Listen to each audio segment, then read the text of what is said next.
internet trolls. They're everywhere. And sometimes I think literally everybody is an internet troll, given how prevalent it is.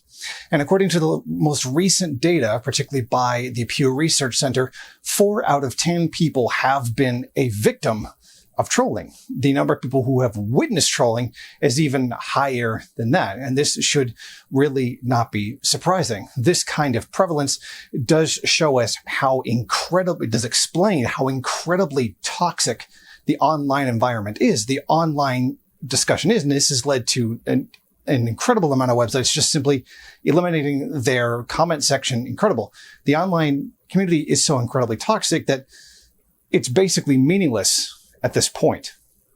So why do people do it? Well, the general consensus is that trolls are just really bad people. But I think a better question is, what kind of person engages in trolling? I think it's obvious we need to look at what trolling is when trying to understand why people do it. I think it's important to note the manifestation of the trolling also exists on a spectrum. On one end, you have simple name calling. On the other, you have a full gear campaign to destroying a person's entire life. In the day-to-day world of online interaction, we see this mostly manifest as simple name calling. I would estimate probably about 90% of the time. The other 10% of that exists on the other side of the spectrum. Naturally, that position on the spectrum, it tends to have a positive correlation to the importance of the issue to the troll themselves. It is sufficient to say that there is a variety in the intensity of trolling. So enough of my opinion. What do experts in the field of psychology actually think about trolls and why they do what they do? Dr. Martina Paglia of the International Psychology Clinic has some interesting ideas on this subject. Reasons for trolling vary from person to person. Some people do it out of boredom, and some want to get a response from the celebrity they idealize. Some do it for seeking attention, while there may be others who have a negative social potency.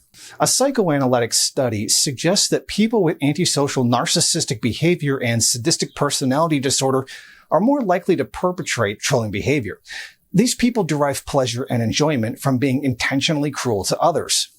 There are trollers who are just jealous of people who wish to lash out at successful people like celebrities because they have all the fun and happiness in life, which the troller lacks.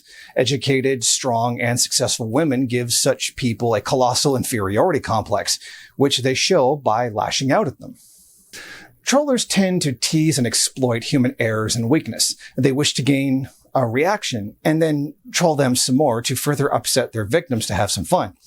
The best way to deal with such people is to ignore them. Being ignored kills their fun, and they move on to their next target.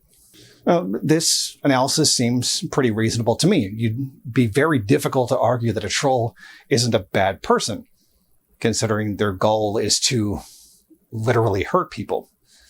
But this opinion is not shared by all experts. In fact, some have a very different view of trolling, not just who does it, but also why they do it. An article by American scientists sees things quite differently. Many believe that trolling is solely done by a small vocal minority of sociopathic individuals.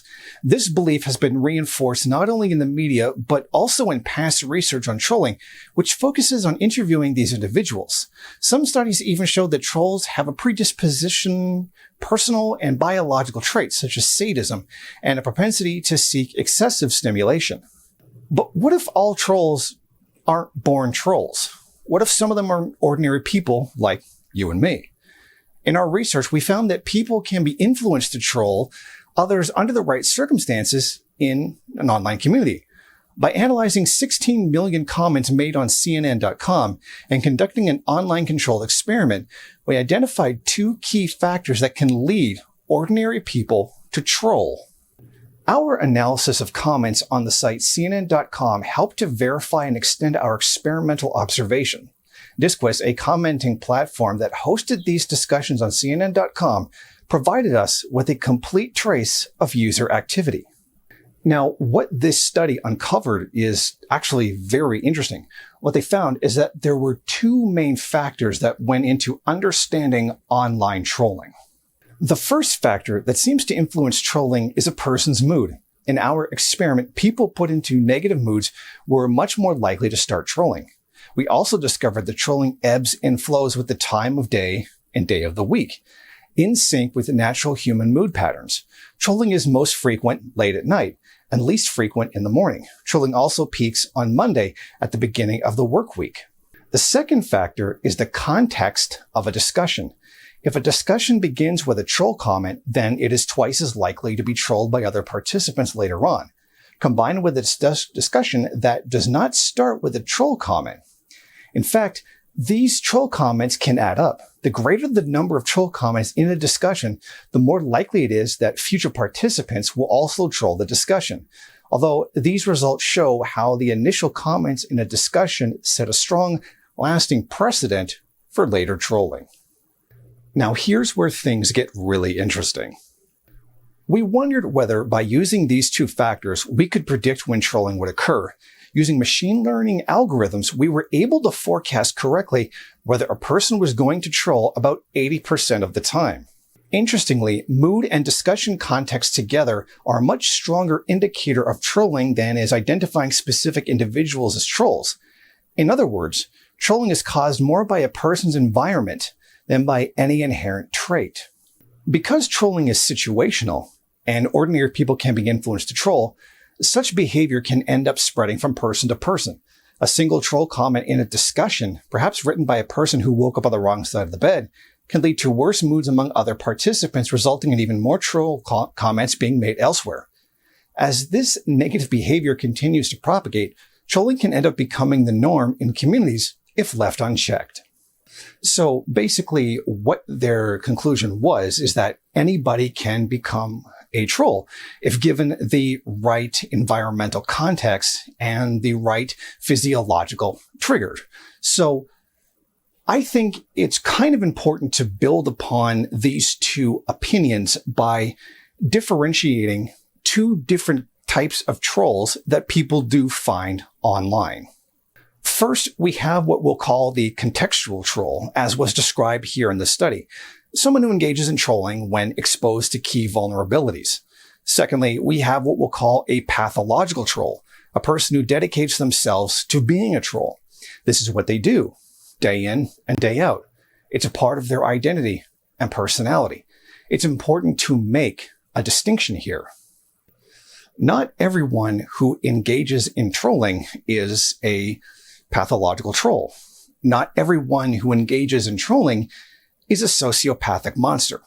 I've witnessed friends, my own friends, end up trolling someone because they were having a Twitter discussion with them and that person was acting in an irrational manner. And this ended up causing them to lash out.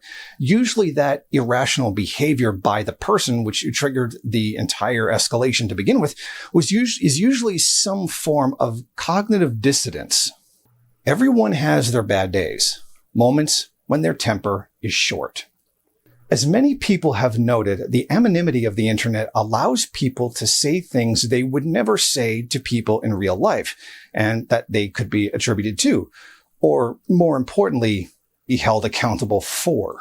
I think this does clearly demonstrate a large element of truthfulness in what a troll actually says and the actions of many of these trolls. I do believe in the expression by Oscar Wilde where he says, "Give a man a mask and he'll show you his true face." Once a man is free from the consequences of his actions, that he can no longer be held accountable for what he does. In many situations like this, you can usually see their id completely take the driver's seat in their actions and what their opinions, thoughts, and feelings actually are. This is known in internet speak as the "say it to my face, fucker, not online, see what happens" principle.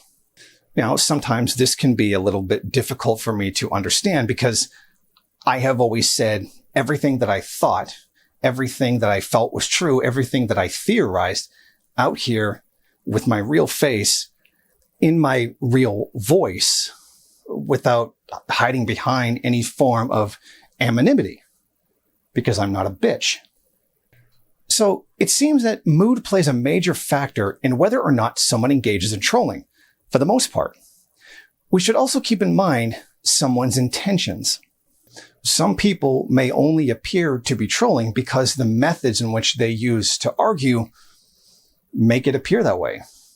And in some cases, some people are just legitimately so dumb that it appears that they are trolling. And these are two other factors that should go into determining whether or not someone is a troll. But it is a very interesting subject to look into why someone behaves a certain way when they are surrounded by anonymity and that they cannot be connected to or held responsible for what they say. And is this the id coming to the surface, torn free from the ego and the superego, free to do whatever it is that they want? And the superego, for the most part, is completely unencumbered, because despite the fact that it's internalizations of the morals and values of society, etc., that have been internalized to us, there is no fear of being held accountable. So many of the defense mechanisms, many of the filters that we would normally have on ourselves aren't there. And that's what makes trolling truly interesting, is that it's not just the ramblings of some kind of nut on the internet who disagrees with you. You may be looking very deep into that person's actual unconscious and seeing a very intimate part of that person's mind that they would never show anyone in public. Thank you for watching. If you like this program, then please head over to my Patreon page and set up a monthly donation. It's your donations that keep this program running. Also, if you would like, please rate, comment, subscribe, and share in various social media.